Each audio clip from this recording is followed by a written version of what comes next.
Je m'appelle Boris Agbatochi, je suis en charge de l'unité expérimentale de recherche et de multiplication de semences au centre Songaï de Porto Novo. Ce matin, j'ai eu le plaisir de vous faire part de quelques innovations que nous avons encore eu à faire grâce toujours aux efforts de notre directeur Godfried Muzandio, où nous avons découvert comment il faut multiplier ou comment il faut passer par une augmentation de proportion de quelques cultures en passant par le mini-7 au niveau des maniocs.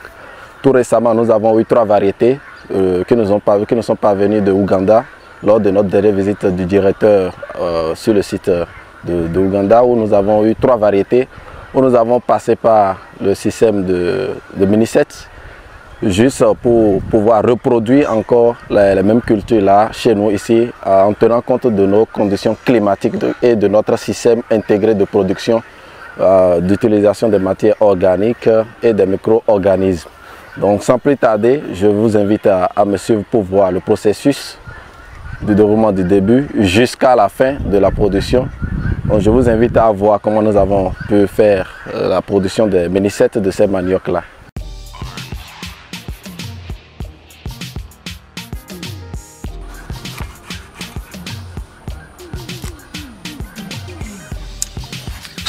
Voilà, là nous avons les boutures de manioc de variété Ouganda DG1 que nous avons. Nous avons fait des boutures à hauteur de 5 cm au plus, où normalement on doit faire 20 à 30 cm pour les boutures avant de passer à la transplantation. Ici c'est notre zone d'expérimentation des mini-7 de manioc, où avant de le faire, il faut d'abord préparer le sol avec des fertilisations organiques que nous avons utilisé beaucoup plus le compost en utilisant 2 kg à 3 kg par mètre carré pour la fertilisation. Et on inocule avec de l'emasse juste pour activer les micro-organismes au niveau du sol pour faciliter la germination et la croissance rapide des plantes. Alors là, une fois le sol préparé et votre bouture déjà coupée, vous tracez le sol. Vous tracez et vous voyez d'abord par où votre plant doit germer, c'est-à-dire le bourgeon que vous placez en haut comme ça. Et vous couvrez légèrement avec de sol. Et vous mettez maintenant des pailles là-dessus. Et après vous l'arrosez toujours avec de l'emasse et de l'eau, juste pour faciliter la croissance rapide et la germination. Donc au bout de 2 à 3 semaines, vous avez la germination complète de votre plant, où vous avez l'homogénéité aussi au niveau de la croissance, ce qui va faire que sur votre terrain, vous n'allez pas avoir une variation de taille au niveau de la production.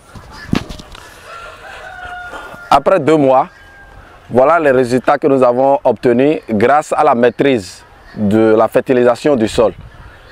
Là, lors de la production, avant de faire vos plantations, vous allez d'abord installer des billons.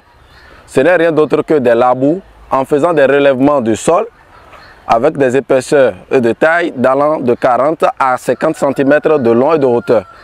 Et entre les billons que nous appelons les sillons, entre les billons, vous allez mettre maintenant des litières. Ce n'est rien d'autre que les mélanges de la digestion des volailles mélangés avec des copeaux de bois que vous mettez au niveau des sillons, vous paillez et vous mettez maintenant de l'emasse inoculée. 2 semaines après, avec des fréquences répétées de l'arrosage 2 jours, vous transplantez maintenant vos plants de la zone de pépinière vers la zone de plantation.